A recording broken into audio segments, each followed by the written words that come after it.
How y'all doing? It's Rob Burnham, my kid preacher man on being some episode of Retro TV 91. This time I'm doing another movie reviews, and this time I'm reviewing Lawless. What Lawless is about is the Lawrence brothers, and there's Howard, Jack, and Forrest. And Forrest is kind of the leader. I don't know if he's the oldest, but I think he's kind of the leader of the brothers. And they're moonshiners, and they're moonshining during Prohibition, so moonshining is illegal, and drinking is illegal, period. And this big federal agent from Chicago comes down and is trying to get rid of moonshining in the county that they're in. And everybody goes along with them except for the Lawrence brothers. And right now, the Lawrence brothers are kind of low-key. They're not real big until Jack gets the idea of starting to sell to people in Chicago, and he does this after he sees this big gangster shoot up this car or whatever, and he decides, hey, let me go sell this moonshine to this gangster and see how this goes. And they go to sell, him and his friend Cricket. And at first, him and Cricket was going to get killed before the lead gangster realized who he was and tells him that he's sorry for what happened to Forrest, because before this, Forrest gets jumped by these two guys and he gets his throat cut. And he's holding pressure onto his throat, stopping the bleeding that will keep him stay alive.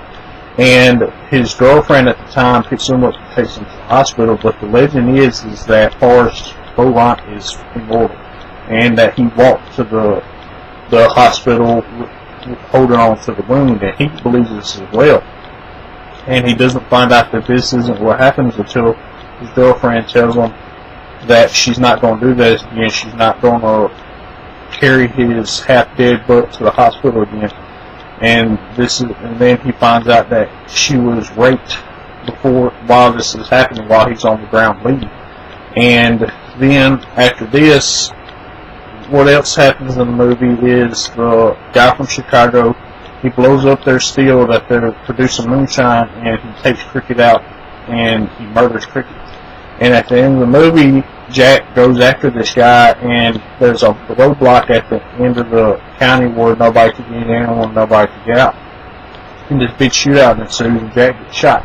And then Forrest and Howard come in and shoot at the cops and try to get cover for Jack. And the guy from Chicago shoots Forrest like 3 or 4 times. And then Jack gets up and walks at the end of the tunnel, because by this time the other cops are going to turn on this guy from Chicago because he's psychotic and he's this big murderer or whatever. And Howard and Jack walk at the end of the tunnel, and Jack shoots him twice, and then Howard comes up behind them and stabs him in the back, and they wind up killing him. And after this, Prohibition is stopped, and Jack, Howard, and Forrest, they have their own families and their own kids or whatever. And the only thing that killed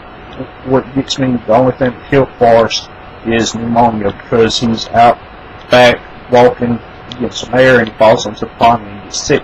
And pneumonia is what winds up killing him. And that's all that really happened on this movie. Y'all have ever watched Lawless? What did y'all like about it? As always, preaching and only signing out. Guys, it's been an episode of Retro TV 91. See y'all next time.